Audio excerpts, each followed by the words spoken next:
Taichi était un perdant sans charme qui s'est fait mettre en friendzone par son ami d'enfance. Cependant, lorsqu'il est invoqué dans un monde fantastique avec elle, il devient le magicien le plus puissant, mais utilise son pouvoir pour la séduire et battre tous ceux qu'il veut. Tout a commencé un matin quand Taichi testait son charme sur Rin en allant à l'école lorsqu'une feuille étrange est passée devant lui et a appelé son nom.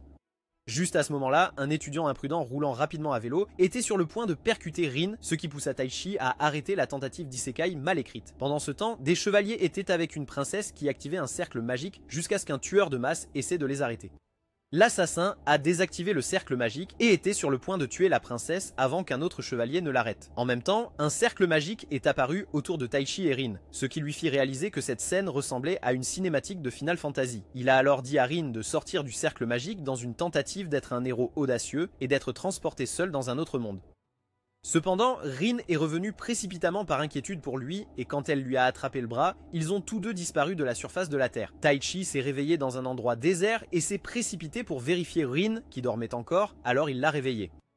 Après avoir réalisé qu'ils étaient loin de chez eux, ils ont essayé de naviguer dans la région ensemble. Taichi commençait à s'apercevoir du problème évident. Il a mentionné le cercle magique qu'ils avaient rencontré et a dit qu'il n'était pas fait en image de synthèse, mais a affirmé qu'il émettait un pouvoir étrange qu'il ressentait. Rin n'était pas disposée à écouter ces bêtises de fans de fantasy, alors elle lui a dit de se taire quand il a commencé à insinuer qu'il pourrait être dans un monde fantastique et a affirmé que ce n'était pas possible jusqu'à ce qu'une étrange créature cheval qui ressemblait à une malédiction de classe spéciale de Jujutsu Kaisen commence à les attaquer. Après avoir esquivé plusieurs attaques du monstre cheval, Taichi a réalisé qu'il essayait de les faire dîner, alors il a demandé à Rin de courir et de se cacher quelque part pendant qu'il le distrayait comme appât. Elle a discuté, disant qu'il mourrait s'il suivait son plan, mais Taichi l'a motivé à le faire en disant qu'il était désespéré de prouver qu'il avait une aura de Gigashad en affrontant la bête seule. Il a couru vers la bête et lui a lancé une pierre, mais sa force de bras était comme des spaghettis mouillés. Par désespoir, il a décidé de s'inspirer de la stratégie d'Izagi et a provoqué le monstre avec des insultes, le faisant charger sur lui avec l'intention de faire du rôti de bœuf de sa tête jusqu'à ce qu'il soit abattu par l'attaque magique d'un aventurier dans la région. L'aventurier a félicité Taichi pour ses provocations envers le monstre et a commencé à l'affronter jusqu'à ce qu'un autre aventurier le termine avec une flèche magique. Un autre membre du groupe nommé Magila est apparu et leur a parlé de la valeur des chevaux en obsidienne avant d'utiliser sa magie de feu pour griller le monstre auquel il faisait face. Malgré le fait qu'il était la personne la plus ignorante dans ce nouveau monde, Rin a décidé qu'ils allaient trouver un moyen de survivre dans ce nouveau monde, quoi qu'il arrive. Pendant qu'ils campaient cette nuit-là, ils ont parlé d'une ville voisine appelée Aspire. Rin a demandé aux aventuriers de les emmener là-bas et ils ont accepté sans aucune hésitation. Barata a remarqué que Rin agissait comme si quelqu'un avait écrasé son chiot, alors il a dit à Taichi d'aller se réconcilier avec elle avant leur voyage le lendemain. Taichi l'a rencontrée dans un endroit isolé et lui a demandé pourquoi elle était en colère, et elle a répondu en lui disant de ne jamais essayer de se sacrifier pour elle à nouveau. Elle a fondu en larmes alors qu'elle continuait à dire qu'il ne devrait pas la laisser seule dans le monde, alors Taichi s'est excusé et a promis qu'il ne la laisserait plus jamais seule. Le lendemain matin, ils sont arrivés à Aspire où les aventuriers leur ont donné des indications pour se rendre à la guilde des aventuriers. Rokelta a demandé s'ils étaient sûrs de vouloir devenir aventuriers tout en soulignant à quel point c'était dangereux, mais Taichi a dit qu'ils devaient le faire pour gagner un peu d'argent. Après avoir remercié les aventuriers pour toute leur aide, Barata leur a donné de l'argent en cadeau d'adieu et a dit qu'ils pouvaient passer à leur base s'ils avaient besoin d'aide. Taichi et Rin sont allés dans la salle de la guilde où le réceptionniste a dit qu'ils devaient participer à un test d'aptitude magique car la magie est essentielle pour devenir aventurier. Elle a dit qu'il suffisait de toucher un cristal magique qu'elle tenait, et quand Rin a essayé, des lumières sont brièvement apparues dans le cristal, ce qui a amené la réceptionniste à demander qui ils étaient d'un air choqué. Lorsque Taichi a touché le cristal, il s'est brisé, ce qui a poussé la réceptionniste à s'absenter un moment, les faisant penser qu'ils avaient fait quelque chose de mal. Elle est retournée avec le maître de guilde nommé Gérard, qui leur a dit qu'il ne pouvait pas être enregistré en tant qu'aventurier pour le moment, avant de dire à son associé nommé Mira de les emmener dans un endroit où ils recevraient quelques conseils dont ils avaient besoin. Peu après, Mira les a emmenés dans une maison où ils ont rencontré une femme habillée comme une stripteaseuse en fuite nommée Lemia. Après avoir entendu ce qui s'est passé au Guild Hall, Lemia leur a donné un dispositif spécial qu'elle a fabriqué pour mesurer la force et la capacité magique. Lorsqu'ils ont utilisé l'appareil, Lemia a remarqué à quel point leurs chiffres étaient absurdes et a proposé qu'il devienne son apprenti à partir de ce jour. Lemia a dit à Taichi que sa capacité magique était de 120 000, tandis que sa force magique était de 40 000. Et Rin avait une capacité magique de 37 000 avec une force magique de 5 000. Ces valeurs étaient incroyables car normalement, les humains avec une capacité supérieure à 10 000 et une force supérieure à 2 000 devenaient chevaliers ou mages royaux. Même Lemia, qui était la meilleure mage du royaume magique des Lystins, n'avait qu'une capacité magique de 43 000 et une force magique de 6 000. Elle leur a dit que Mira avait une capacité magique de 35 000 avec une puissance magique de 3800 et a révélé que la raison pour laquelle elle voulait que le duo Isekai soit ses apprentis était parce qu'ils possédaient un pouvoir incroyable, qu'ils ne savaient pas comment utiliser. Mira a ajouté qu'ils pourraient se détruire s'ils n'apprenaient pas à utiliser correctement leur puissance magique, alors Taichi a demandé ce qui se passerait s'ils s'entraînaient sous Lomia. Lomia a dit qu'il deviendrait l'équivalent de Goku et Vegeta dans ce monde, et a ajouté que Taichi serait capable de mener des guerres contre des pays entiers tout seul car personne ne pourrait le toucher. Elle a exhibé ses gros melons devant lui tout en lui disant qu'il aurait tout l'argent et les femmes qu'il désirait s'il devenait roi. Et Rin l'a empêché de céder en couvrant ses yeux. Tous les quatre prenaient le petit déjeuner ensemble à l'extérieur de la maison quand Mira a expliqué que les sorts magiques sont des techniques qui peuvent être utilisées en fournissant aux esprits une puissance magique. Rin a demandé s'il était possible d'activer des sorts sans l'aide des esprits, et Lemia a confirmé que ce n'était pas le cas avant de révéler qu'il y avait 4 types d'esprits et d'attributs magiques, qui étaient le vent, le feu, l'eau et la terre. Rin a compris que le type de sort magique qui peut être lancé dépend du type d'esprit auquel vous donnez votre pouvoir magique. Alors, Lemia l'a appelé une élève rapide et a taquiné Taichi en disant qu'il avait un QI inférieur à celui d'un fan typique de One Piece. Elle a révélé que ce sont les esprits qui choisissent les mages, et non l'inverse, et a expliqué que la plupart des mages, que l'on appelle des magiciens solitaires, ne peuvent utiliser qu'un seul attribut magique, sauf dans de rares cas comme Mira, une magicienne double qui peut utiliser à la fois la magie du feu et de la terre. Lemia a révélé qu'elle était une triple magicienne capable d'utiliser la magie du feu, du vent et de l'eau avant de lâcher une bombe. La révélation que Rin pouvait utiliser les 4 types de magie. Elle a expliqué que Rin était un type de magicien extrêmement rare appelé un quad magicien, alors Taichi a demandé anxieusement quel type de magicien il était. Lemia a dit qu'elle n'avait aucune idée du type de magie qu'il possédait parce qu'il était un sorcier et non un mage, ce qui signifiait qu'il utilisait une forme unique de magie appelée sorcellerie. Rin a demandé en quoi cela différait de la magie ordinaire. Alors Mira a expliqué que la sorcellerie n'avait pas besoin de champ pour emprunter le pouvoir des esprits, car ils étaient capables d'utiliser les esprits eux-mêmes pour combattre. Lemia a dit que pour cela, le sorcier devait conclure des pactes avec l'esprit qu'il commande afin de former un lien puissant, ce qui accorderait à l'utilisateur un niveau de pouvoir au-delà de tout ce qu'un mage pourrait manier. Quand Taichi a demandé quel était son attribut magique, Lemia a dit qu'elle ne pouvait pas dire parce que certains magiciens uniques ne concluaient pas de pacte avec des esprits, mais utilisaient plutôt des sorcelleries anciennes telles que la manipulation de la lumière, la magie noire et la manipulation de l'espace-temps. Pendant leur session d'entraînement, Lemia a matérialisé son pouvoir magique sous la forme d'un point et a détruit un arbre en utilisant un D3 de Smash. Mais Taichi n'a pas pu reproduire son action malgré tous ses efforts. Lemia a dit qu'il devait la maîtriser ce jour-là, car le pouvoir magique ne signifiait rien s'il ne pouvait pas le matérialiser. Dans un autre endroit de leur terrain d'entraînement, Mira a créé des flammes et a expliqué à Rin qu'elle devait imaginer le sort qu'elle voulait créer avant de l'incanter aux esprits. Et Rin l'a réussi facilement du premier coup. Après une petite conversation entre filles, Rin a réussi à manifester des flammes bleues en imaginant les flammes d'un réchaud à gaz. Et Rin était stupéfaite car un tel sort n'était dans aucun grimoire. Pendant le dîner de ce soir-là, Lemia a dit à Taichi qu'il se concentrerait sur sa main gauche lumineuse le lendemain et lui a expliqué qu'il devait améliorer ses attributs physiques en utilisant son pouvoir magique plutôt que celui qui lance des sorts. Un peu plus tard, Mira a rencontré Lemia à l'extérieur et lui a demandé ce qu'elle comptait faire concernant leur situation actuelle.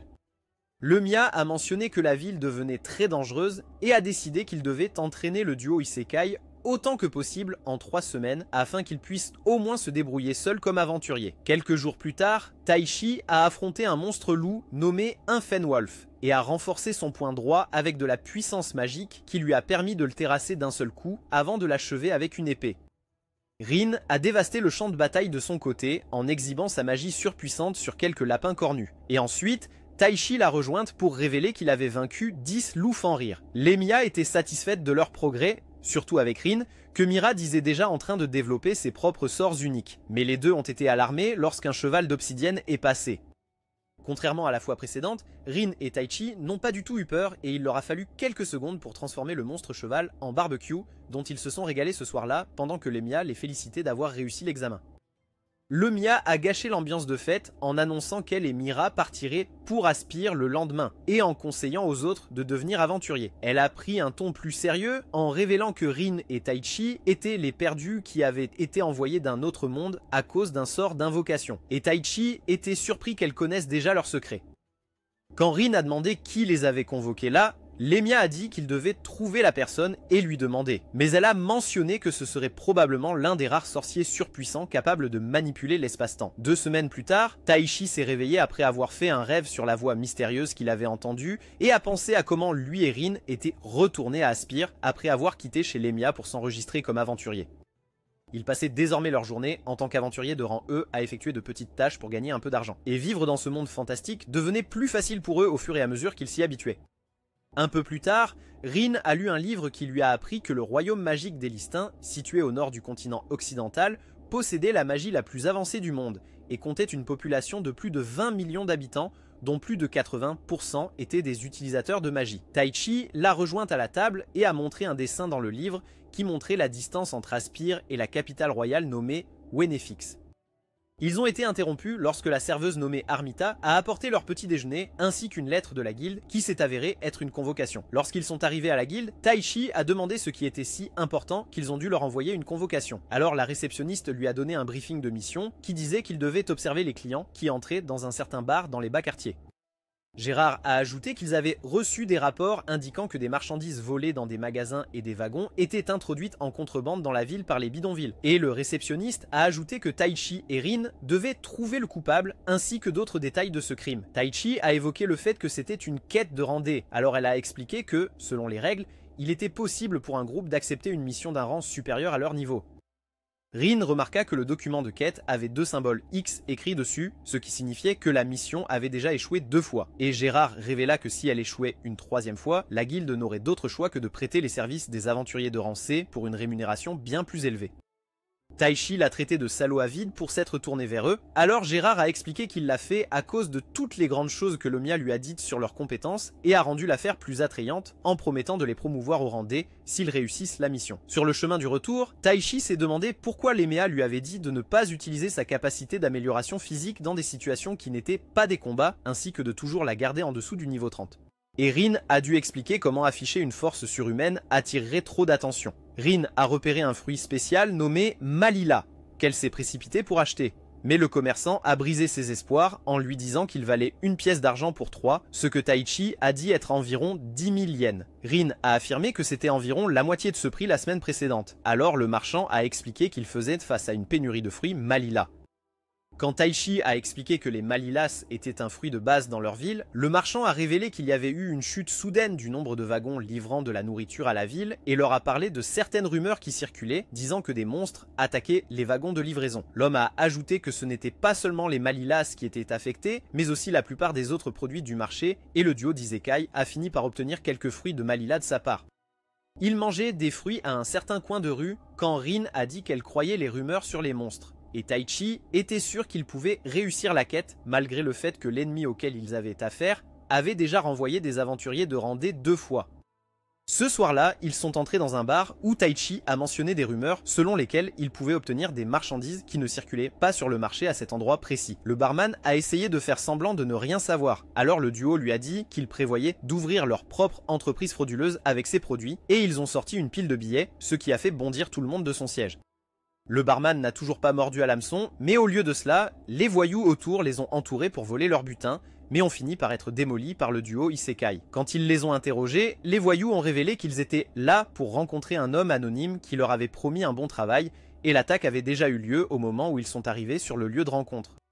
Taichi a demandé où ils avaient emporté les marchandises. Alors ils ont révélé qu'ils n'avaient pris qu'une petite partie et l'ont emmené à l'entrée de la ville. Le barman les a interrompus en révélant que le commerce de marchandises de contrebande était une pratique courante dans ce bar, et leur a dit de ne pas s'immiscer dans des affaires qui ne les regardaient pas avant de leur demander de partir. Sur le chemin du retour, ils ont été attaqués par 3 assassins féminins. Avant qu'ils ne puissent attaquer le boss, l'un des assassins tombés a utilisé une bombe fumigène pour s'échapper. Ils ont remarqué que les assassins essayaient vraiment de les éliminer et non juste de les effrayer. Alors Taichi a décidé de ramener l'inconscient à la guilde pour l'interroger.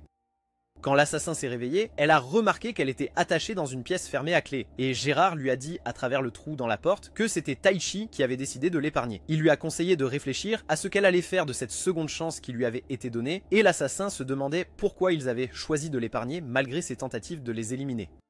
Le lendemain, Rin et Taichi ont rencontré Miura, qui les a félicités pour leur promotion au rang D, avant de discuter des événements troublants récents qui se déroulent en ville. Miura a ensuite proposé de résoudre le problème du fruit Malila et a suivi en demandant de former une équipe avec eux, ce qu'ils ont accepté. Ils ont commencé leur voyage vers la forêt du Nord, où elle a entendu parler d'un utilisateur de magie particulièrement puissant qui protégeait des voleurs pillant cette zone et provoquant une hausse des prix. Lorsqu'ils sont arrivés dans la région, les fermiers responsables, nommés McGill et Liette, se sont présentés et ont proposé de leur faire visiter les champs de Malila. Lorsque le troisième fermier, nommé Cassim, a serré la main de Taichi, il a eu une sensation étrange. Ils patrouillaient dans les champs de Malila ce soir-là lorsqu'ils ont été attaqués par un grand ogre et quelques orques. Taichi a décidé de s'occuper de l'ogre, tandis que Miura s'occupait des orques et Rin de la défense. Il n'a fallu que quelques secondes à Miura pour trancher les monstres comme du bacon, et Taichi a fait comme Saitama en abattant l'énorme ogre d'un coup de poing brutal. Ce soir-là, Taichi et les filles ont eu une réunion stratégique, où ils ont discuté de leurs soupçons concernant les événements, et ont décidé d'attendre que leurs ennemis réagissent avant d'agir.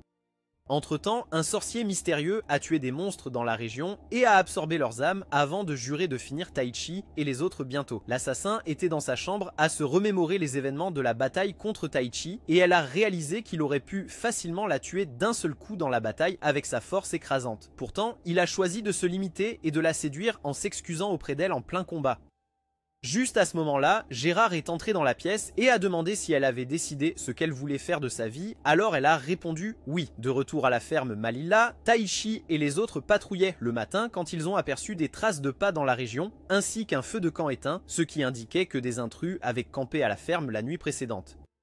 Grâce à sa magie de détection, Rin a découvert que les intrus étaient leurs humains qui se trouvaient encore dans la région, alors le gang les a pris en flagrant délit de tentative de vol de certains fruits. Voyant que leur garde du corps mage n'était pas avec eux pour le moment, Taichi et les filles ont marché vers eux avec confiance lorsqu'ils ont levé les armes contre eux et leur ont demandé de se rendre.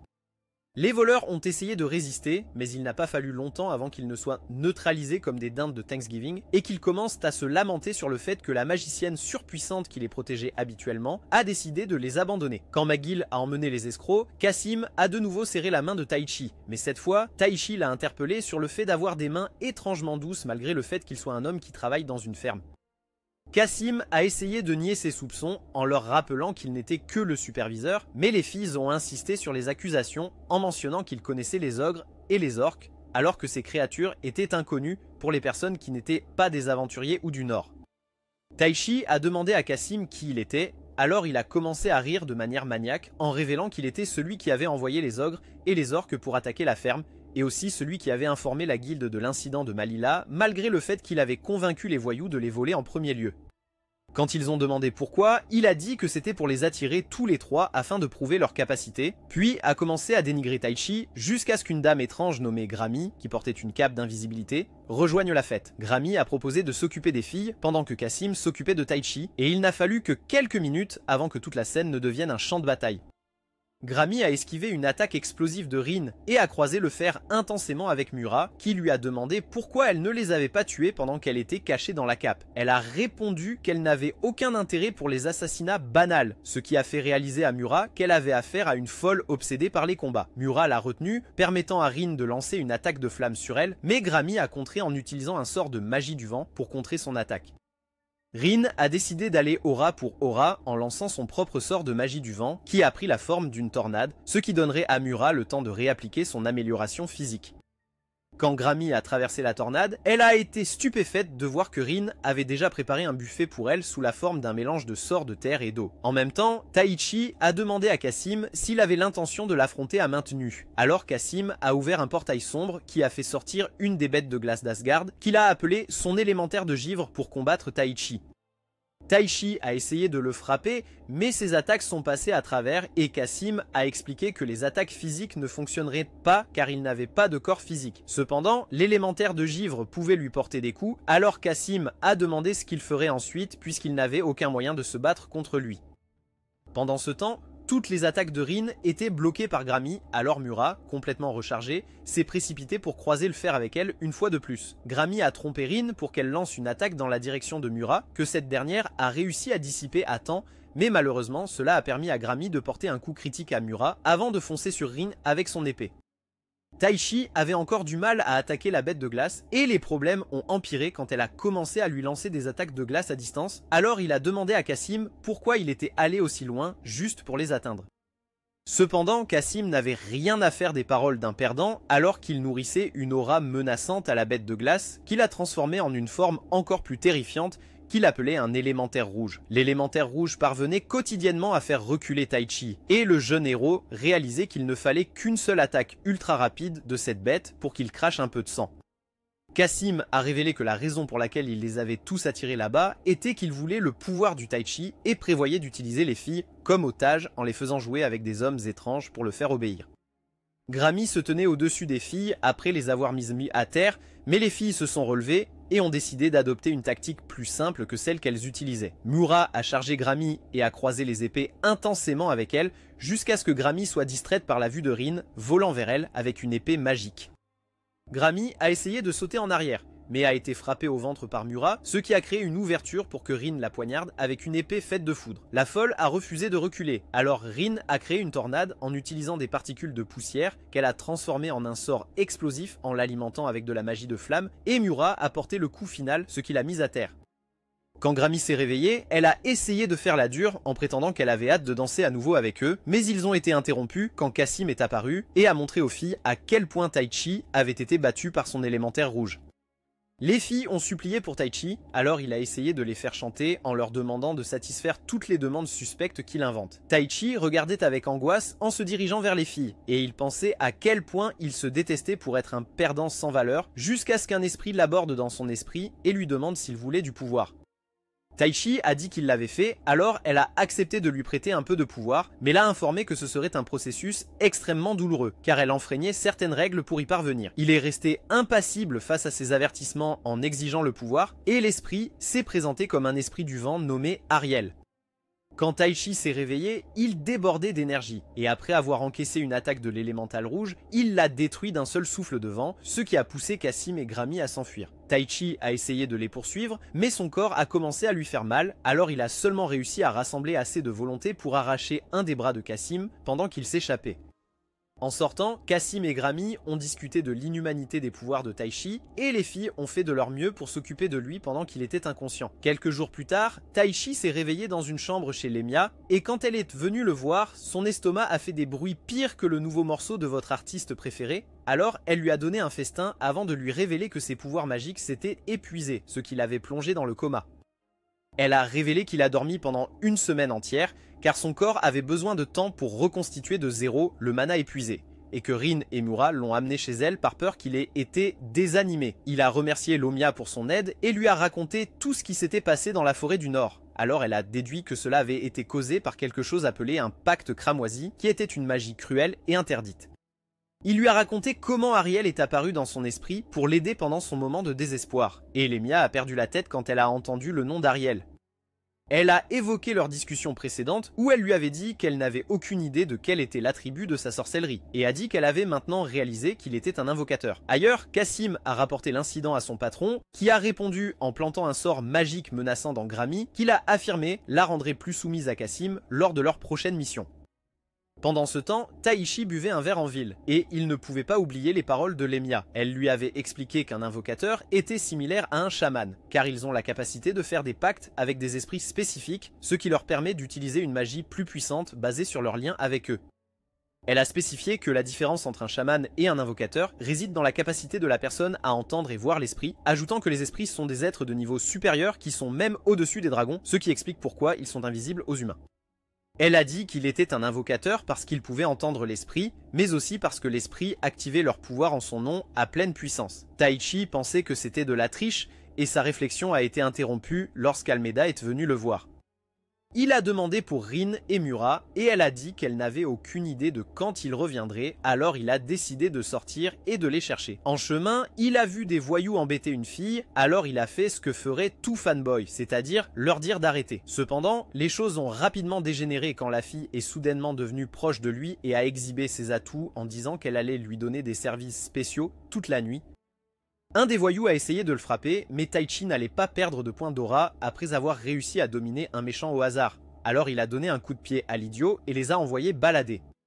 Lorsqu'elle a remercié le Taichi de lui avoir sauvé la vie, il a souligné à quel point elle s'était facilement échappée de l'emprise des voyous pour prouver qu'elle aurait pu gérer la situation elle-même. Elle a affirmé qu'ils s'étaient déjà rencontrés et a décrit leur rencontre passée d'une manière suspecte, avant de se révéler être Anastasia, l'ancien assassin qui l'avait épargnée. Elle a révélé qu'elle avait rejoint la guilde et faisait maintenant du travail sous couverture pour la faire des biens volés, alors il l'a rejointe alors qu'il neutralisait les gardes de manière suspecte. Ils sont arrivés dans une pièce où ils ont assommé le garde et ont trouvé un morceau de papier dont le contenu a fait tomber la mâchoire de Taichi par terre. À ce moment-là, Miura et Rin se promenaient en ville en mangeant des collations lorsqu'ils ont été attaqués par un assassin. L'assassin esquivait et bloquait leurs attaques jusqu'à ce que Rin crée une tornade de vent massive pour terminer le combat qu'elle finit par dissiper lorsqu'elle remarqua une attaque de flammes se diriger vers eux.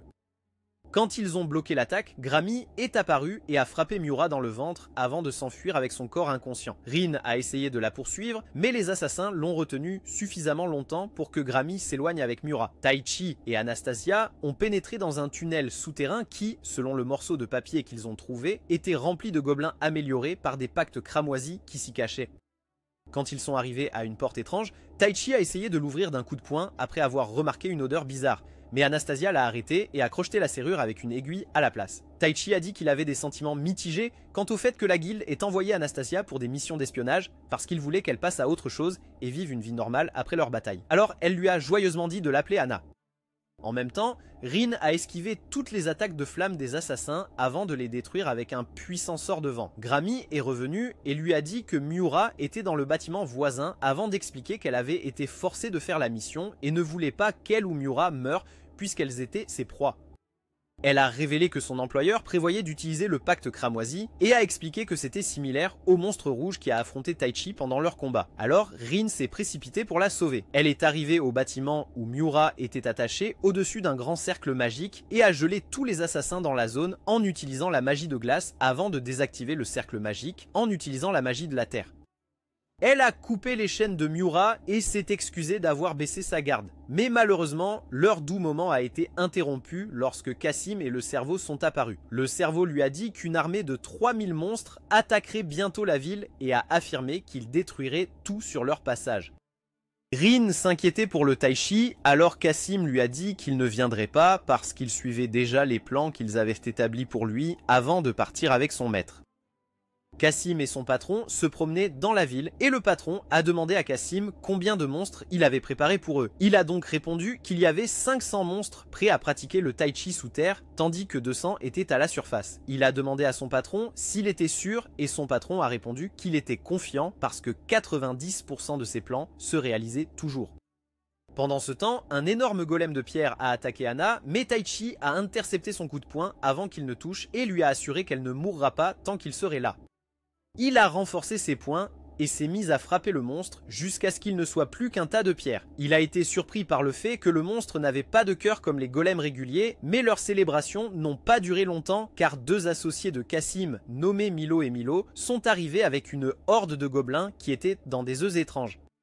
En même temps, Miura et Rin ont informé Gérard de ce qui se passait et ont dit que la manière dont le cerveau parlait leur donnait l'impression que son objectif était d'attaquer la ville et non de demander quoi que ce soit comme une forme de négociation. Gérard a dit à la réceptionniste, Marie, de rassembler tous les aventuriers d'Aspire et de contacter également la garde de la ville. Il se sentait déprimé par le fait que Taichi n'était pas là pour les aider dans le combat, mais les filles l'ont assuré qu'elles se battraient de toutes leurs forces pour protéger la ville. Et Lemia a fait une apparition surprise en proposant de rejoindre le combat également. Pendant ce temps, Taichi a demandé à Milo et Milo s'ils étaient responsables de tous les œufs de gobelins, et ils ont confirmé ses soupçons avant de révéler qu'ils avaient également créé les monstres gobelins qu'il avait affrontés.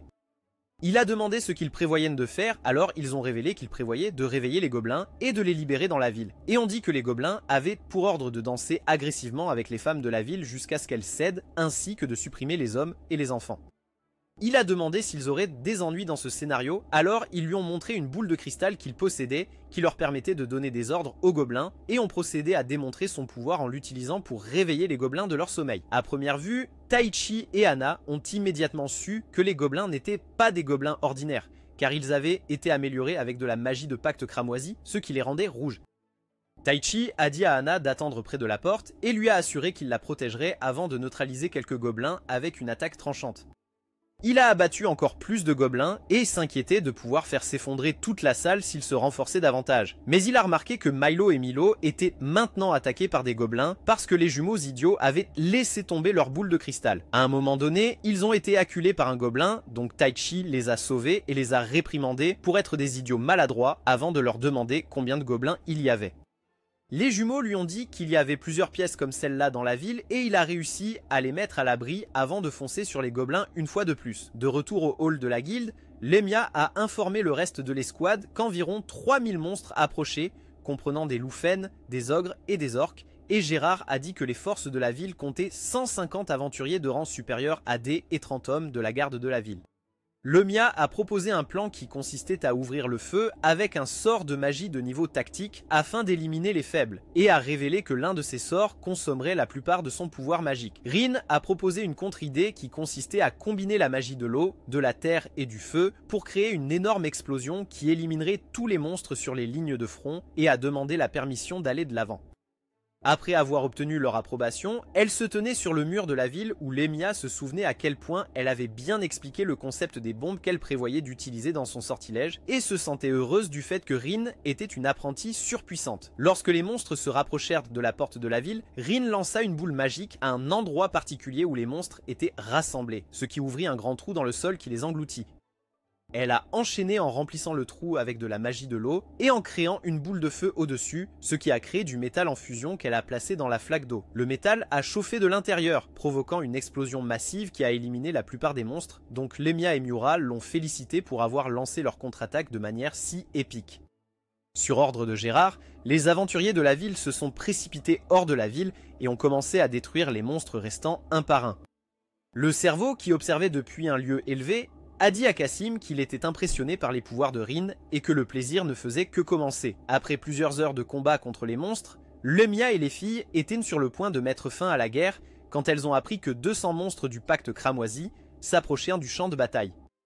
Juste au moment où Gérard était sur le point d'abandonner, Taichi est arrivé avec Hana et les jumeaux et a demandé à rejoindre la bataille. Lemia, Rin et Miura ont été approchés par d'autres monstres que Lemia a facilement éliminés avant de demander aux deux de tenir le champ de bataille pendant 30 secondes afin qu'elles puissent activer un énorme sort qui changerait le cours de la bataille. Pendant que Lemia chantait, Rin détruisait une foule de bêtes magiques avec une épée magique de foudre et finalement, Lemia a activé une attaque massive de vent qui a détruit tous les monstres de la zone. Taichi a ressenti la vibration de l'attaque de Lemia, alors il a promis à Hana qu'il serait de retour avant de se précipiter pour rejoindre ses compagnons. Les filles étaient maintenant coincées par 3 énormes orques qui avaient survécu à leurs attaques, alors elles ont lancé leur plus gros coup sur eux. Lemia et Miura ont réussi à détruire leur cible, mais l'orque que Rin avait attaqué a survécu à son sort et maintenant elle était coincée. Avant que le monstre ne puisse porter le coup de grâce, Taichi est apparu et lui a attrapé le bras. Taichi s'est excusé d'être en retard et a expliqué à Lemia qu'il avait dû combattre des gobelins sous terre avant de lui dire de surveiller les filles. Il a renforcé tout son corps et a lancé des coups de poing rapides avec le géant ogre. L'ogre n'a pas bougé, alors il l'a plaqué au sol et l'a terminé avec le coup de poing le plus violent imaginable, ce qui a impressionné les filles. Quand il a rencontré les filles, Mura a demandé quel était son niveau d'amélioration quand il a combattu l'ogre, et Taichi a dit qu'il s'était boosté jusqu'au niveau 100 pour surpasser la force de la bête. Il a remarqué que des monstres s'approchaient d'eux et a demandé s'ils pouvaient continuer à se battre, mais Lemia a dit qu'ils étaient déjà épuisés et ne pouvaient gérer que pour maintenir le statu quo pour le moment. Elle a remarqué que Milo et Milo s'accrochaient à elle et a demandé qui ils étaient, alors Taichi a révélé qu'ils étaient des magiciens terrestres talentueux qui venaient de rejoindre leur camp. Il a demandé à Lemia et aux filles de couvrir ses arrières pendant qu'il affrontait 2 ogres gigantesques qui se sont réveillés. Et le cerveau, qui regardait d'en haut, a dit qu'il était impressionnant qu'ils aient réussi à tuer autant de monstres en une seule nuit. Il a dit à Cassim que ce n'était pas un problème car ils avaient encore quelque chose de massif dans leur plan et a affirmé que leur patron avait déjà visualisé toutes les possibilités imaginables, donc ils allaient s'en sortir. Gérard était en train de prendre un café lorsqu'un garde l'a informé que la majorité des monstres rouges avaient été réduits à de la chair à canon par Lemia, à l'exception des 3 orques énormes qui étaient maintenant engagés dans un combat contre Taichi. Anna s'est inquiétée après avoir entendu que Taichi était engagé dans un combat contre 3 titans, mais elle s'est calmée quand des personnes blessées qu'elle a soignées l'ont remerciée pour son aide. Elle a dit qu'elle croyait en Taichi puisqu'il avait foi en elle, et juste au moment où elle s'apprêtait à quitter la pièce, une figure mystérieuse encapuchonnée lui a murmuré quelques mots qui ont mis son cerveau en pilotage automatique. Les aventuriers se sont battus intensément sur le champ de bataille, tuant autant de monstres que possible, et ont conseillé aux filles de ne pas gaspiller leurs tirs car elles étaient censées protéger le dos de Taichi. Taichi a donné un coup de poing ascendant à l'un des orques titanesques avant d'esquiver une attaque du second et de le projeter au sol. Il commençait à s'épuiser à cause des effets de l'amélioration de niveau Sainte qu'il avait, mais cela ne l'a pas empêché de détruire l'un des orques. Juste à ce moment-là, un monstre mystérieux est apparu de sous terre et a essayé d'attaquer Taichi, mais il a sauté à temps pour les éviter. Tout le monde autour regardait avec terreur alors que le monstre se révélait être un dragon à 2 têtes et le maître de Cassim a dit que c'était le dernier élément sur son échiquier qui lui permettrait d'évaluer correctement les pouvoirs de Taichi. Taichi a demandé aux filles si c'était l'agitation qui avait réveillé le dragon de son sommeil, mais Lemia a dit qu'ils avaient à peine quitté leur nid et a ajouté que pour les dragons, une guerre au-dessus du sol n'était rien d'autre que le battement des ailes d'un insecte, ce qui n'attirait pas leur attention. Ils ont essayé d'empêcher Taichi d'affronter la bête légendaire tout seul, mais Taichi savait que c'était le moment idéal pour cultiver de l'aura. Alors il a dit aux filles d'évacuer tout le monde vers la capitale pendant qu'il la combat.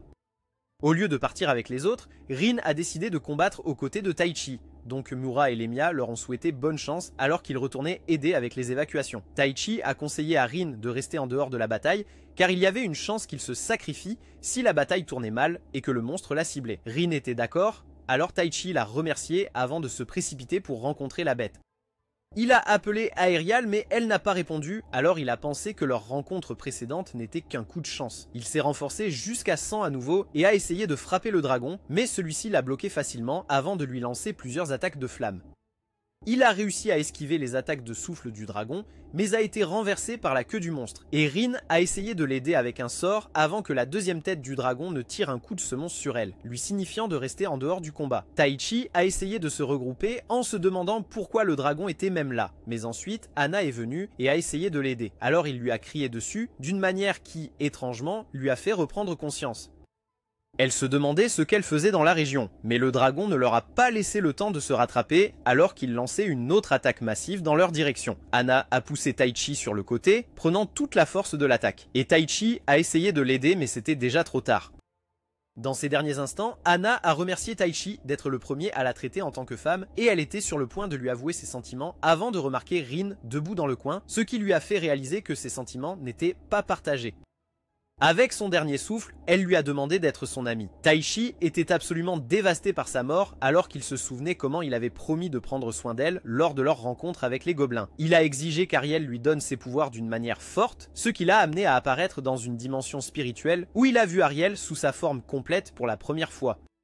Il a crié sur elle, alors elle s'est excusée en expliquant qu'elle ne pouvait rien faire parce qu'elle avait besoin qu'il lui donne des ordres selon les lois de leur monde. Il a posé des questions sur leur précédente rencontre, alors elle a expliqué que c'était une exception car sa vie était en danger avant de s'excuser à nouveau. Taichi a commencé à se blâmer de ne pas avoir eu la détermination d'invoquer ses pouvoirs pour sauver Anna et il a finalement demandé à Ariel de lui donner ses pouvoirs. Elle a accepté et lui a dit de l'appeler Airi à partir de ce moment. Taichi est revenu dans le monde réel maintenant en utilisant pleinement le pouvoir d'Airi alors qu'il disait à Rin qu'il était maintenant devenu un invocateur. En se dirigeant vers le dragon, il a dit à Airi qu'il réglerait le combat d'un seul coup. Et quand ils sont arrivés au dragon, il a demandé pourquoi il était intervenu dans leur objectif. Le dragon a demandé à Taichi de lui montrer sa puissance. Alors Taichi a accepté. Les 2 têtes du dragon ont lancé d'énormes attaques de flammes sur lui qu'il a détruites avec de la magie du vent et a terrassé le dragon à 2 têtes. Le dragon l'a félicité pour sa force après avoir été vaincu et a dit qu'il était intervenu à la demande d'un certain gars qui leur a demandé de le combattre. Le dragon a dit que la personne qui avait engagé ses services continuerait à guider Taichi et a révélé qu'il avait accordé à cette personne son pouvoir parce qu'il était d'accord avec ses croyances. Le dragon a conseillé à Taichi de devenir plus fort pour qu'il puisse protéger ceux qui lui sont chers tandis qu'il s'éloignait. Ailleurs, le cerveau a raconté à son maître tout ce qui s'était passé sur le champ de bataille, et elle a décidé de lancer la prochaine étape de leur plan qui impliquait une crise nationale. Quelques jours après cette bataille, Taichi était avec les filles et il a montré son aptitude à invoquer en faisant apparaître Airi. Lemia a exprimé à quel point elle était impressionnée par sa progression. Ils ont remarqué une calèche passée dans le coin et après avoir vu le blason, Lemia les a informés qu'il s'agissait d'un messager de la famille royale. Une fille nommée Alcina s'est présentée au groupe comme une messagère du roi nommée Gilmar et leur a demandé de l'accompagner à la capitale royale Vénéfix pour prêter leur force. À l'intérieur du carrosse, Rin a demandé à Alcina ce qui se passait dans leur pays. Elle a donc expliqué que pendant les 30 dernières années, le royaume magique des Lystins avait été gouverné par un équilibre entre les factions soutenant le roi et son jeune frère. Alors que Gilmar a obtenu le pouvoir par la diplomatie et en se rapprochant de manière proactive d'autres nations, le frère cadet qui s'appelait Dortesheim a continué de s'opposer à lui à chaque occasion. Taichi s'est rendu compte que c'était essentiellement un roi visant l'internationalisation contre son frère cadet conservateur. Et Alcina a poursuivi son explication en révélant que sa majesté avait prévu d'envoyer des magiciens dans le cadre de sa politique étrangère, mais le frère cadet s'y est opposé en raison de sa conviction que laisser passer les magiciens du royaume au-delà de leurs frontières réveillerait la domination de leur nation là-bas. Elle a finalement révélé que la rébellion avait commencé, ce qui signifiait qu'une guerre pouvait éclater à tout moment, les mettant dans une situation très précaire. Et Taichi a réalisé qu'ils étaient convoqués pour arrêter la guerre. Lorsqu'ils ont atteint Vénéfix, ils ont remarqué que c'était comme une ville fantôme parce que tout le monde restait enfermé chez soi et Alcina a demandé à Lemia ce qui la préoccupait. Lemia a demandé si le roi avait spécifiquement mentionné Taichi et Rin. Alors Alcina a révélé que le roi avait dit qu'il voulait absolument les deux là. Juste au moment où ils allaient continuer leur voyage, le duo d'Isekai a ressenti leur sens d'araignée picoter, ce qui a permis à Taichi de sauver Alcina d'une tentative d'assassinat par un archer inconnu. Ils sont arrivés au palais royal où ils ont remarqué que tout le monde les regardait comme s'ils étaient des Pokémon rares et Alcina a présenté quelques personnalités importantes de la salle, y compris la magicienne royale en chef nommée Bella, la commandante suprême de l'armée royale nommée Sumela et la princesse du royaume nommée Charlotte. Quand le roi Gilmer est arrivé, il les a félicités pour leurs efforts pendant la bataille d'Aspire. Mais Lemea n'était pas prête pour de petites discussions, alors elle lui a dit d'aller droit au but. Les gens autour étaient sur le point de la brûler sur le bûcher, comme si c'était en 1960 à cause de son manque de respect envers le roi. Mais Gilmer les a écartés et a dit joyeusement à Lemea qu'elle n'avait pas changé. Elle a soulevé le problème qui couvait entre lui et Dortesheim et a proposé d'aider à condition qu'il retourne à Aspire s'il n'accepte pas. Gilmer a accepté ses exigences, mais ensuite elle a pris un ton plus sérieux en demandant s'il était responsable de l'invocation de Taichi et Rin. Elle a deviné qu'il avait désespérément besoin de la puissance de personnes ayant une magie extrêmement puissante pour pouvoir réprimer la rébellion. Gilmer a confirmé qu'elle avait raison et s'est excusé auprès du duo Isekai de les avoir invoqués. Mais Taichi a rétorqué avec colère en évoquant comment leurs vies leur ont été enlevées juste pour être mises dans plusieurs situations où ils ont failli mourir. Lemea a dit qu'ils avaient été forcés de devenir aventuriers pour survivre et qu'ils devaient maintenant se battre pour le bien du pays. Alors le roi a accepté de prendre l'entière responsabilité de tout ce qui leur arrivait. Un peu plus tard, Rin et Taichi discutaient de la façon dont ils étaient heureux d'avoir découvert qui les avait invoqués quand Alcina est arrivée avec la princesse Charlotte. Charlotte s'est excusée et a avoué qu'elle était celle qui les avait convoqués. Elle a expliqué qu'elle est une magicienne capable de manipuler l'espace-temps et s'est excusée de les avoir jetés dans un champ plein de monstres. Alcina a essayé de la calmer en lui rappelant qu'elle suivait seulement les ordres de Gilmer, ce qu'elle-même ne voulait pas vraiment faire. Charlotte a soutenu qu'elle ressentait le même désir que Gilmer de protéger le pays et ses habitants et a révélé qu'elle avait spécifiquement conçu le sort magique pour qu'il sélectionne les personnes répondant à ses exigences. Elle a également révélé qu'elle avait initialement prévu d'invoquer seulement Taichi, mais à cause de l'interférence des assassins du duc, le sort est devenu incontrôlable et les a amenés tous deux dans le nouveau monde. Taichi a demandé comment il pourrait revenir, alors elle a révélé que la magie d'invocation ne pouvait être utilisée qu'une seule fois dans une vie et a éclaté en larmes en s'excusant pour ce qu'elle leur avait fait. Elle a promis qu'elle trouverait un moyen de les renvoyer dans leur monde quand la guerre serait terminée, même si cela devait lui coûter son âme. Alors, Rin et Taichi l'ont calmé en lui racontant toutes les expériences incroyables qu'ils avaient vécues depuis leur arrivée dans le nouveau monde, et lui ont dit qu'ils devaient se concentrer sur l'arrêt de la guerre pour que les gens puissent vivre en paix. Lemea a interrompu leur petite conversation en convoquant Taichi à l'extérieur du château, où il a été mis dans un match contre le général Sumela. Sumela a dit qu'elle voulait le tester directement pour voir à quel point il est fort. Alors elle l'a chargé et il a réussi à bloquer son attaque avec son épée. Elle a essayé plusieurs fois de lui fendre la tête, mais Taichi a tenu bon contre elle et Lemea a expliqué aux filles qu'elle avait proposé ce duel comme moyen de gagner la confiance des habitants de la capitale. Sumela a tiré une onde de choc sur lui qu'il a réussi à bloquer avant de tenter de convoquer Eri. Il s'est arrêté à mi-chemin après avoir réalisé qu'utiliser Eri pour l'affronter pourrait entraîner sa mort. Il a donc décidé d'utiliser plutôt son renforcement corporel. Leurs épées se sont brisées lorsqu'elles se sont à nouveau affrontées. Alors ils ont commencé à se battre à main nue et tout le monde a regardé avec stupeur alors que Taichi a mis le général à terre avec une prise de catch qui l'a fait céder. Sumela a complimenté ses compétences au combat et s'est jetée sur lui avant de lui demander de devenir son père permanent. Elle a commencé à lui jeter des regards langoureux et à dire toutes sortes de choses ringardes pour le faire céder, mais Taichi a crié de terreur à la place. Ce soir-là, Taichi a convoqué Eri en se reposant sur le toit et lui a raconté comment il avait peur que son pouvoir puisse tuer les gens s'il y allait à fond. Il a mentionné qu'il n'avait combattu que des monstres jusqu'à présent, sous-entendant qu'il était inquiet car il devrait combattre des soldats normaux pendant la guerre, et a également expliqué qu'il ne voulait pas que Rin blesse qui que ce soit non plus. Ensuite, il est allé dans la chambre de Rin où il l'a accidentellement vu avec à peine d'armure, ce qui les a tous deux fait paniquer. Charlotte était en train de prier au temple quand le cerveau, qui s'appelait Ladra, est apparu et lui a conseillé de se reposer. Le lendemain, Taichi a rencontré Rin dans la cour et l'a informé d'une réunion à laquelle il devait assister, mais elle était trop occupée à s'occuper du jardin que la famille royale ne pouvait pas entretenir à cause de tout le drame de guerre qui se déroulait. Entre-temps, le duc d'Ortesheim tenait une réunion avec sa faction basée sur leur plan pour attaquer bientôt la capitale royale. Et deux des commandants nommés Marchès et Nilgan ont commencé à se disputer pour savoir qui avait l'épée la plus longue. Marchès a suggéré qu'il serait plus sûr d'évaluer les capacités de Taichi et Rin avant de se lancer dans la bataille, et a demandé au duc son avis. Le duc a demandé à Nilgan d'avancer son plan d'envahir la capitale royale dès que possible, ce qui a mis Marchès en colère. D'Ortesheim a parlé du duo Isekai et a dit qu'il espérait qu'il ne représenterait pas une menace pour son armée.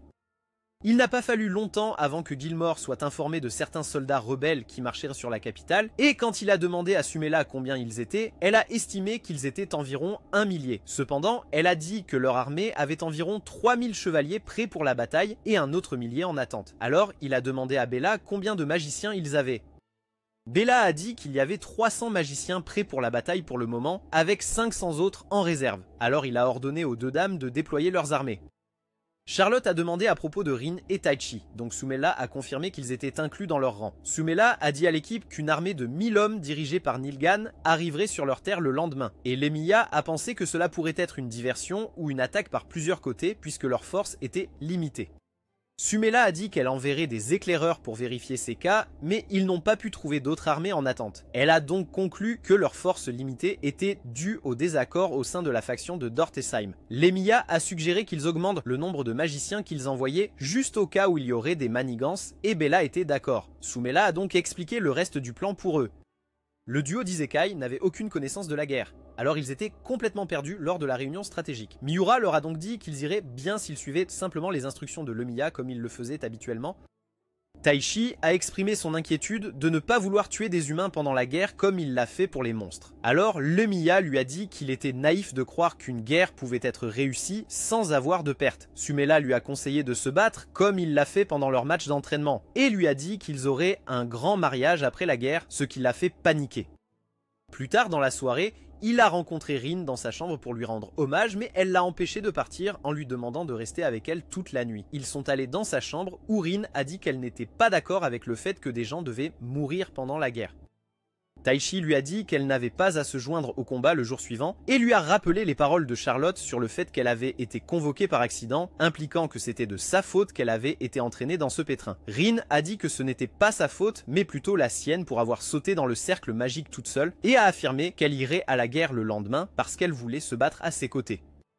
Taichi lui a assuré qu'il la protégerait et ils se sont reposés ensemble pendant un moment jusqu'à ce que Taichi ressente quelque chose d'étrange dans la région et parte. Pendant ce temps, Miura a mentionné que Rin avait peur de rejoindre la guerre et Lemia a dit qu'il n'était pas nécessaire de faire un massacre insensé, ajoutant qu'elle était confiante dans la capacité du duo Isekai à retenir. Lemia a dit qu'elle sentait que Rin perdrait sa virginité cette nuit-là parce que Taichi était allé dans sa chambre pour la voir. Et Miura a dit qu'elle voulait aussi aller chercher de cette sauce piquante avant que Lemia ne ressente quelque chose d'étrange dans l'air. Cette alarme étrange qui a sonné dans sa tête était due au fait qu'un assassin était dans la région, envoyé par le Marchese pour tuer le duo Isekai afin que Nilgan ne prenne pas toute la gloire. L'assassin est entré dans la chambre de Rin et a poignardé des figures en forme de corps sur le lit qui se sont avérées être des oreillers avant que Taichi et les filles n'arrivent pour le confronter.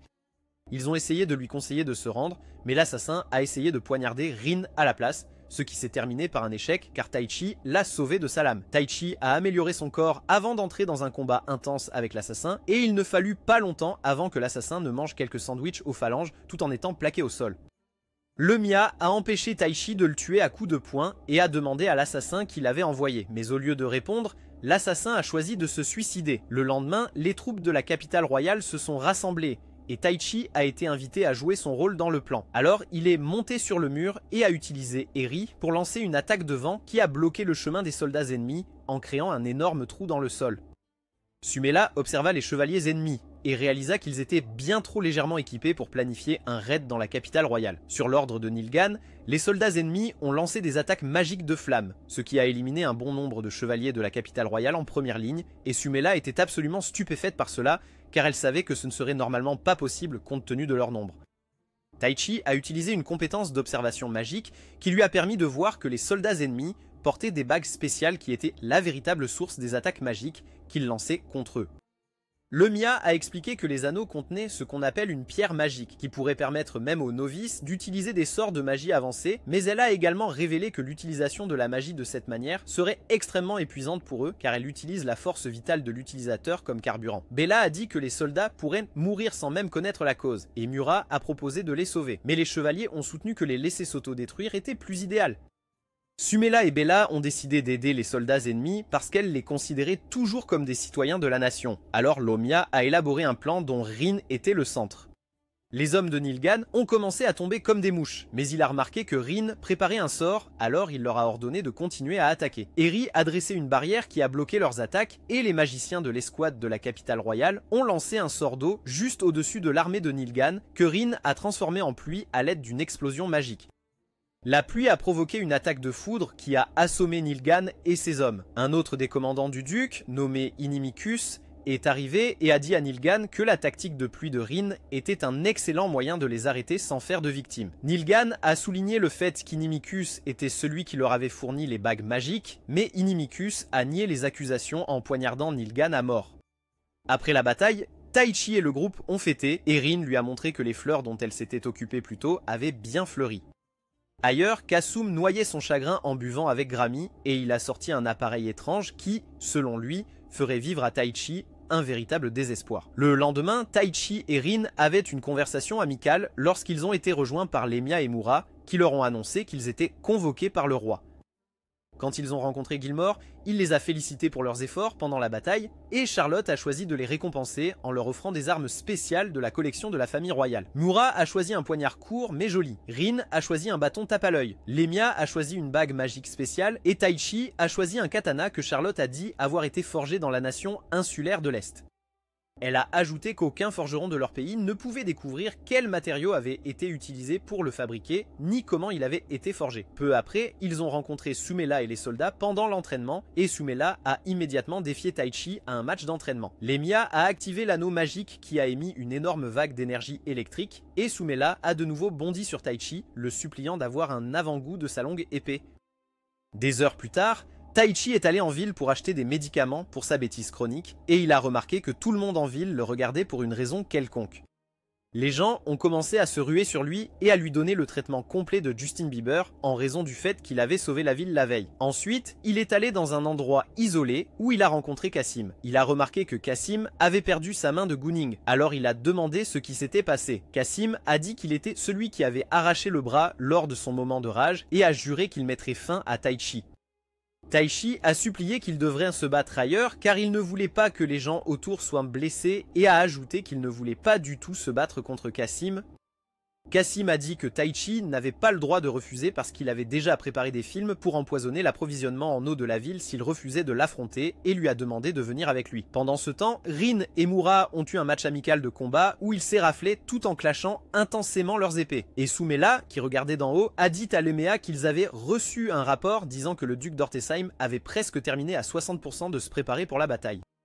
Elle a dit qu'ils allaient probablement ordonner à ses troupes de partir cette nuit-là, mais n'était pas sûr de combien d'entre elles parviendraient à rentrer saines et sauves à la capitale. Cassim a emmené Taichi dans une partie vide de la ville où il lui a dit qu'il allait limiter son pouvoir avec un outil magique d'apparence étrange qui pourrait rendre le pouvoir magique de Taichi égal au sien.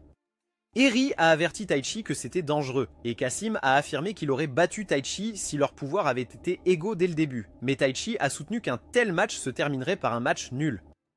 Cassim l'a traité d'idiot et a dit que dans des batailles équilibrées, c'était le travail acharné qui était le facteur déterminant, impliquant que des personnes talentueuses comme Taichi n'avaient pas fourni beaucoup d'efforts durant leur voyage. Il affirma qu'il avait travaillé bien plus dur que Taichi, et cela a tellement énervé Taichi qu'il a accepté de combattre Cassim sans utiliser d'aptitude spéciale.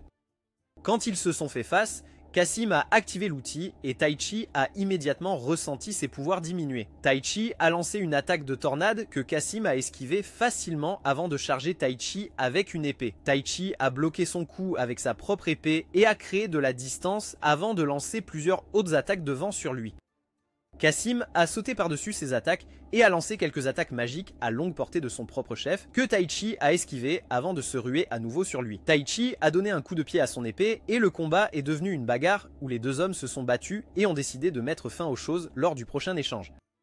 Cassim a chargé une attaque magique massive et Rin essayait désespérément de comprendre quoi faire jusqu'à ce qu'il se souvienne des mots que Rin lui avait dit quand il essayait encore de manifester sa magie. Grâce à cela, Taichi a créé une attaque en slash avec son katana qui a coupé l'attaque de vent en deux et a projeté Cassim contre le mur voisin. Cassim a admis qu'il avait été vaincu et Taichi a essayé de le réconforter en lui rappelant qu'il avait l'avantage d'un bras. Mais Cassim a dit que ça n'avait pas d'importance car les batailles nécessitent que les combattants travaillent avec les cartes qu'ils ont reçues. Eri est apparu et a exigé qu'il rende le pouvoir de Taichi, alors Cassim a révélé que le seul moyen de le récupérer était de détruire l'objet magique. Taichi a demandé pourquoi il était très coopératif avec eux et il a répondu qu'il serait pathétique de retenir des informations après avoir perdu un duel loyalement. Soudainement, l'objet magique a manifesté un puissant esprit sombre qui a commencé à attaquer Taichi et même Cassim a été choqué de voir cela. Grammy est arrivé à temps pour arrêter l'esprit sombre de tuer Taichi et Cassim lui a dit de détruire l'objet magique, alors elle l'a brisé avec son épée. Cela a fait grandir l'esprit sombre encore plus, alors Taichi a décidé de le faire disparaître en utilisant l'une de ses capacités spéciales. Il a sorti son épée et a demandé à Eri de comprimer l'air autour. Lorsqu'elle l'a comprimé, l'air s'est transformé en éclair que Taichi a lancé avec son épée pour fendre le monstre en deux. Ensuite, Taichi a essayé de proposer à Cassim une potion de récupération, mais Grammy l'a arrêté en mentionnant que la fierté de Cassim était déjà en morceaux, étant donné qu'il avait perdu contre Taichi. Il était convaincu que la différence de force résidait uniquement dans les talents du Taichi, mais maintenant il est forcé d'accepter que Taichi a également fourni des efforts considérables. Elle a poursuivi en révélant que Cassim aime les gens qui travaillent dur et lorsque Grammy l'a aidé à partir, il a partagé un sourire joyeux en faisant ses adieux à Taichi. À ce moment-là, les cloches ont commencé à sonner et un marchand de la région a informé Taichi que l'armée rebelle avait déclaré la guerre à la capitale. Ailleurs, Ladra a raconté à sa maîtresse comment Taichi a vaincu le monstre sombre et ils ont décidé de passer à l'étape suivante de leur plan. Ce soir-là, Taichi a promis à Rin qu'il la protégerait et elle a juré de faire de même, alors ils ont convenu qu'ils feraient de leur mieux ensemble et se sont serrés la main pour sceller leur accord.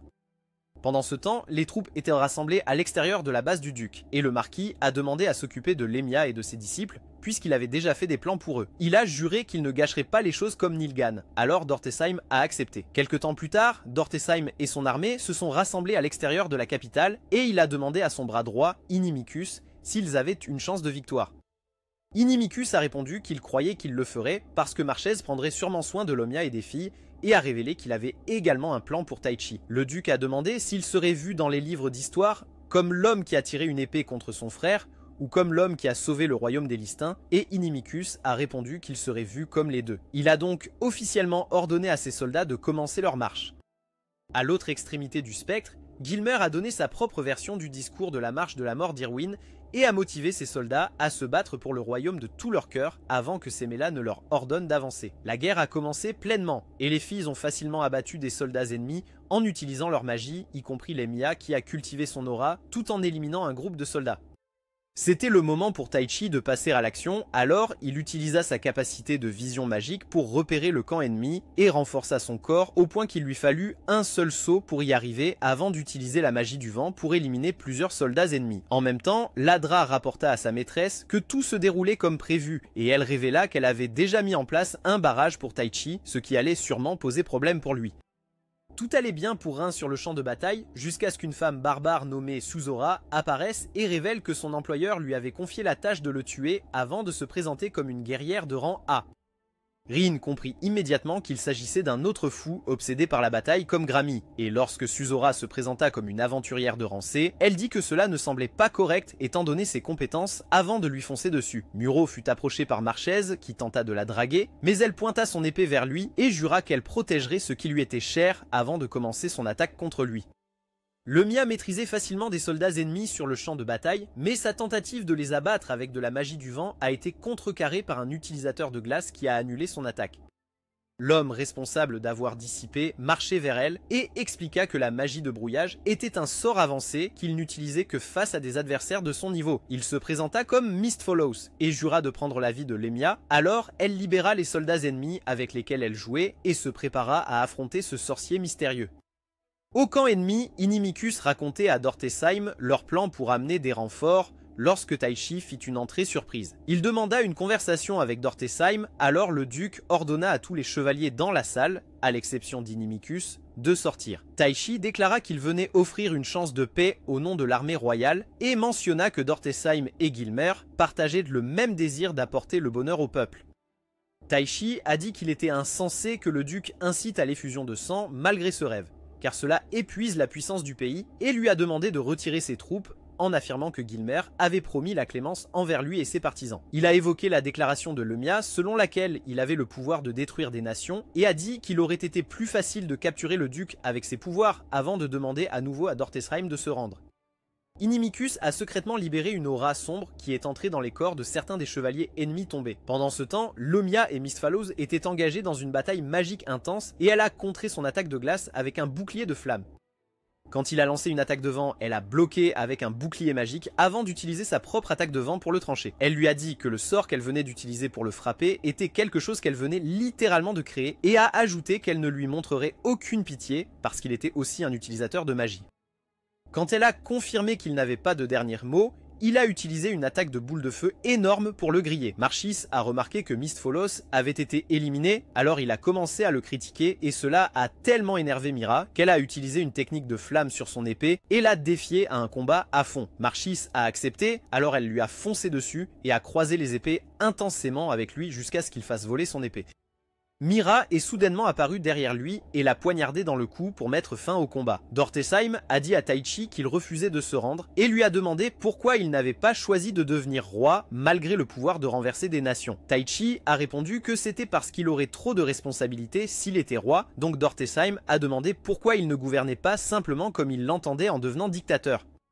Taichi a répondu qu'il ne voulait pas être détesté par tout le monde et cela a fait rire le duc avant de lui dire qu'il y a des moments où les personnes au pouvoir doivent sacrifier quelque chose pour atteindre leurs objectifs. Dortesheim a dit qu'il ne reculait pas car il sentait que c'était sa responsabilité de prendre soin de la nation des Lystins et Airi a souligné l'aura sombre mystérieuse qu'Inimicus émettait, ce qui faisait que les chevaliers déchus commençaient à se réveiller sous une forme sombre. En même temps, Suzora a lancé une attaque de flamme astucieuse sur Rin qui a réussi à l'éviter avant de lancer quelques sorts de glace. Suzora a brisé ses attaques de glace, donc Rin a transformé une énorme boule de feu en pluie de flammes qui a gravement blessé Suzora. Elle a demandé à Suzora de se rendre et elle a refusé en disant qu'elle devait continuer leur amusante bataille. Mais malheureusement, elles ont été interrompues lorsque les zombies sombres de Inimicus sont apparus. Dortesheim a demandé à Inimicus ce qu'il complotait, alors Inimicus a révélé qu'il avait préparé un sort noir qui affectait tout le champ de bataille à l'avance et a avoué qu'il avait utilisé le duc tout au long pour faire avancer ses propres agendas. Il a poursuivi en disant que sa seule maîtresse était une femme qui était l'être suprême qui surveille le monde entier et Taichi a réalisé que la personne à laquelle il faisait référence était la même personne dont le dragon lui avait parlé. Airi lui a dit que l'énergie qu'elle ressentait d'Inimicus provenait d'une énorme guerre qui a eu lieu il y a 200 ans, et Inimicus a révélé que sa mission était de commencer une guerre et de faire participer Taichi. Il ne se souciait guère de la sécurité du pays et a envoyé ses berserkers pour dévorer tout le monde dans le pays, et Simmela a remarqué que les créatures ne mouraient pas quand elles les frappaient. Il n'a pas fallu longtemps avant que tout le champ de bataille ne devienne une scène de The Walking Dead, alors que tout le monde se battait contre ces zombies sombres, tandis qu'Inimicus continuait à exalter son être suprême. Il était une fois un événement appelé la Rhapsodie sanglante, où l'Empire gardien et l'Empire saint-scatolite sont entrés en guerre il y a 200 ans. Ils pensaient que la bataille se terminerait rapidement, mais soudain, les soldats sont devenus des guerriers enragés et ont commencé à attaquer tout le monde en vue. C'était connu comme la pire bataille de l'histoire, car à la fin, il y avait plus de 700 000 morts des deux côtés. Ceux qui ont causé aux soldats de perdre le contrôle étaient toujours inconnus, mais on croyait que c'était l'œuvre d'un sort de contrôle mental. Mira a mentionné que le contrôle mental n'était pas un élément magique, donc Limia a supposé que cet événement était causé par la magie noire utilisée par un être sombre. Elle a ajouté qu'il devait écraser la personne derrière le sortilège pour l'arrêter, à moins que ces hommes continuent de ne ressentir aucune émotion ou douleur alors qu'ils massacrent tout le monde en vue. Il n'a pas fallu longtemps avant qu'une grande horde de chevaliers en furie entoure Wenefix et la mage noire a dit à Lodra qu'elle avait hâte de voir le monde brûler. Rin et Suzora combattaient des zombies sombres quand Rin a proposé d'embaucher Suzora pour un travail. Elle a dit que c'était de combattre à ses côtés jusqu'à la fin de la guerre et Suzora a accepté cette proposition. Taichi a éliminé certains zombies noirs avec de la magie du vent. Mais plus d'entre eux se sont rassemblés autour du champ de bataille et Dortesheim lui a dit qu'Inimicus était capable d'utiliser ce pouvoir sombre parce qu'il avait reçu du pouvoir de la part de sa maîtresse. Il a mentionné que les utilisateurs de magie noire ont commencé cette guerre pour coincer le Taichi dans un coin et a révélé que Gilmore avait ordonné à ses chevaliers d'arrêter ses soldats en furie, même si cela devait coûter à leur armée entière ou à chaque citoyen des Lystins. Le duc réalisa qu'il avait détruit la nation pour la protéger et dit qu'il resterait dans l'histoire comme le méchant. Alors Taichi a dit qu'ils arrêteraient de la guerre ensemble. Taichi a activé ses pouvoirs d'invocateur tandis que tout le monde combattait désespérément et il a cité Dorkasheim en essayant de se sacrifier pour mettre fin à la guerre.